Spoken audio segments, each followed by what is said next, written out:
மற்றும் புதுச்சேரியில் 10ஆம் வகுப்பு பொதுத் தேர்வு முடிவுகள் இன்று வெளியீடு. இணையதளங்கள் மூலம் மாணவர்கள் தேர்வு முடிவுகளை அறிந்து கொள்ள ஏற்பாடு.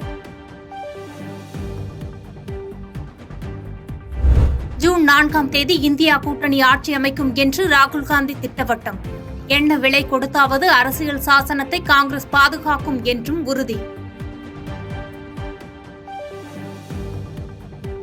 சிவகாசி பட்டாசு ஆலை வெடிவிபத்தில் உயிரிழப்பு எண்ணிக்கை 10ஆக உயர்வு. ஆலையின் உரிமையாளர், ஒப்பந்ததாரர் உள்ளிட்ட 3 பேர் மீது வழக்கு பதிவு.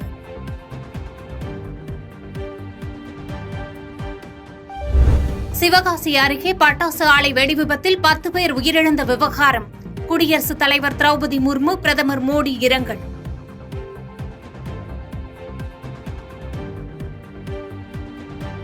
சிவகாசி அருகே பட்டாசு ஆலையில் ஏற்பட்ட வெடிவிபத்தில் உயிரிழந்தவர்களுக்கு முதலமைச்சர் மு க ஸ்டாலின் இரங்கல். பாதிக்கப்பட்டவர்களுக்கு தேவையான அரசு நிவாரண உதவிகள் தேர்தல் ஆணையத்தின் அனுமதி பெற்று வழங்கப்படும் என உறுதி.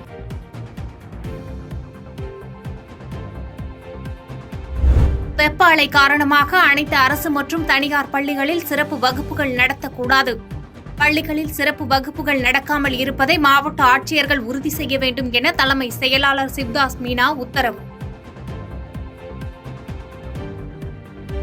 கோடை வெயிலுக்கு ஓய்வு கொடுக்கும் வகையில் தமிழ்நாட்டின் பல இடங்களில் 3வது நாளாக கனமழை.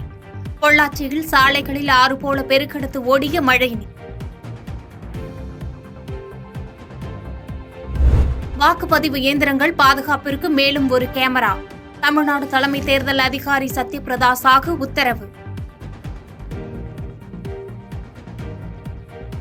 உதகையில் இன்று தொடங்குகிறது 126வது மலர் கண்காட்சி. 1 லட்சம் மலர்களால் டிஸ்னி வேர்ல்டு வடிவமைப்பு. மறைந்த தேமுதிக நிறுவனர் விஜயகாந்திற்கு பத்மபூஷன் விருது. டெல்லியில் நடைபெற்ற நிகழ்ச்சியில் விஜயகாந்த் சார்பில் அவரது மனைவி பிரேமலதா விஜயகாந்த் விருதை குடியரசுத் தலைவரிடம் பெற்றுக் கொண்டார். ஆந்திராவில் சந்திரபாபு நாயுடுக்கு ஆதரவாக பாமக தலைவர் அன்புமணி ராமதாஸ் பரப்புரை. குப்பம் தொகுதி மக்களிடம் தெலுங்கில் பேசி வாக்கு சேகரிப்பு. டெல்லி முதலமைச்சர் அரவிந்த் கெஜ்ரிவாலுக்கு பிணை கிடைக்குமா? இன்று முக்கிய உத்தரவு பிறப்பிக்கிறது உச்சநீதிமன்றம். காசாவிற்கு நிவாரணப் பொருட்களை வழங்க எதிர்ப்பு. சாலையில் கற்களை போட்டு மறியலில் ஈடுபட்ட இஸ்ரேலியர்கள்.